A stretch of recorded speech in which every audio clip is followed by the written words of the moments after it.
තරුණ කාලෙදිම කොණ්ඩේ පැසීම සුලභ සක්ෂණයක් බවට පත්වලා තිබෙනවා. ඒ සමාජගත තත්ත්වයක්. බොහෝ වෙලාවට වයස අවුරුදු 40ත් 50ෙදිත් පැසිය යුතු කොණ්ඩය වයස අවුරුදු 20ෙදිත් 25ෙදිත් පැසීම දක්නට ලැබෙන සුලභ ලක්ෂණයක් වෙනවා. තරුණ වයසේදීම කොණ්ඩය පැසෙන්නට හේතු වන කාරණා ගණනාවක් තිබෙනවා.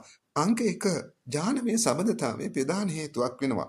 ඔබේ මවගේ හෝ පියාගේ කොණ්ඩය තරුණ වයසේදීම පැසුනේ නම් ඔබේ ආච්චිගේ හෝ සීයාගේ කොණ්ඩය තරුණ වයසේදීම පැසුනේ නම් ඔබේ කොණ්ඩේද තරුණ වයසේදීම පැසෙන්න පුළුවන්. ඔබට ජානමය සම්බන්ධතාවය වෙනස් කිරීමේ හැකියාවක් නැහැ.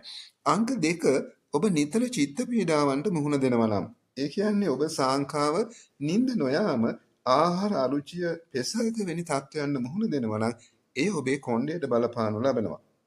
විශේෂයෙන්ම ස්ටිම් සෙල්ස් වලට මෙම චිත්ත පීඩාවන් බලපානවා. මෙම සෛල කොණ්ඩේ වර්ණක නැතහොත් පාට බිහි කරන්න බලපානු ලබනවා. විටමින් සහ ඛනිජ වර්ගවල ඌනතාවයද ඔබේ කොණ්ඩය වේලාසැනීම සුදු වෙන්න බලපාන්න පුළුවන් හේතුවක් වෙනවා.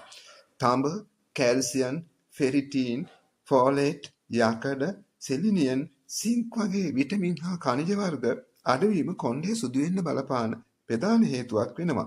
විශේෂයෙන්ම ප්‍රෝටීන් ඌනතාවය කොණ්ඩේ වර්ණක හෙවත් පාට නැති කරන්න නැතහොත් අඩු කරන්න බලපානවා. තරුණ කාලෙදීම කොණ්ඩේ සුදු වෙන්න බලපාන තවත් ප්‍රධාන හේතුවක් වන්නේ දුම්පානය කිරීම. පිළිකා සහ හෘද රෝග සඳහා දුම්පානය ප්‍රධාන වශයෙන් හේතු වෙනවා. ඒ වගේම දුම්පානය රුධිර නාලවලට බලපානවා.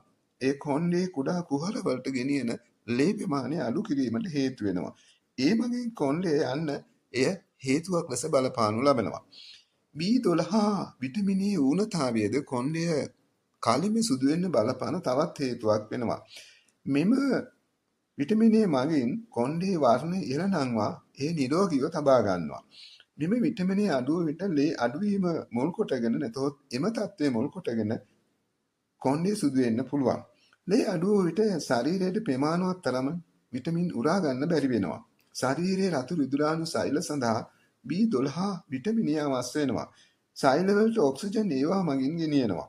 B12 ඌනතාවය කොණ්ඩේ සෛල දුර්වල කරන්න බලපාන්න පුළුවන්. එය මෙලනින් නිෂ්පාදනයටද බලපානු ලබනවා. තරුණ වයසේදීම කොණ්ඩේ සුදු වෙන්න බලපාන තවත් ප්‍රධාන හේතුවක් වන්නේ රසායනික ද්‍රව්‍ය අඩංගු විවිධ නිෂ්පාදන භාවිතා කිරීම. ජෙල් වර්ග, අහිතකර හෙයා ඩයි වර්ග භාවිතා කිරීම බොහෝ විට මෙයට හේතු වෙන්න පුළුවන්. මේ නිෂ්පාදන තුල සල්ෆේට් සහ පැරාබීන්ස් සහ කෘතිම සුවඳ වර්ග අඩංගු වෙනවා. නිතර හිසකෙස් රත් කරන උපකරණ භාවිතය උදාහරණ ලෙස ස්ට්‍රේට්නර්ස් භාවිතය සහ කොණ්ඩේ බොකුටු කරන අයන් නිතර භාවිතා කිරීම මගින් කොණ්ඩේ හිසකෙස් දණ්ඩට හානි කරන්න පුළුවන්. ඒ වගේම ඒවා පහසුවෙන් කැඩී යන්න පුළුවන්.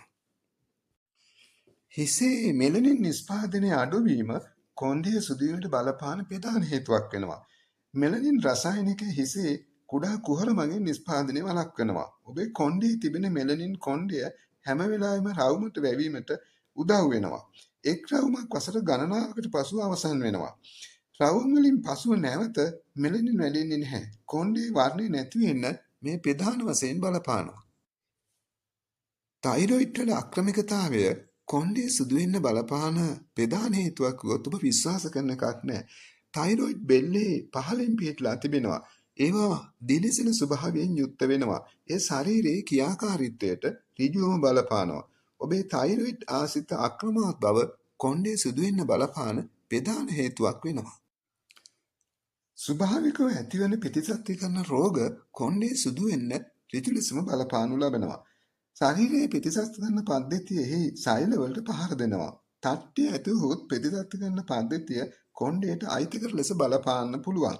කොණ්ඩේ පාට නැති වෙන්න මෙය ප්‍රධාන හේතුවක් වෙනවා. තරුණ කාලේදී කොණ්ඩේ සුදු වෙන්න ඉහත තත්ත්වයන්ට අමතරව වෛද්‍ය තත්ත්වය, මන්ද පෝෂණය, පරිසර දූෂණය විශේෂයෙන්ම නාගරික ප්‍රදේශවල වාසය කිරීම, ආහාර රටාව ප්‍රමාණවත් තරම් නිින්දක් නොලැබීම වන හේතුද බලපාන්න පුළුවන්.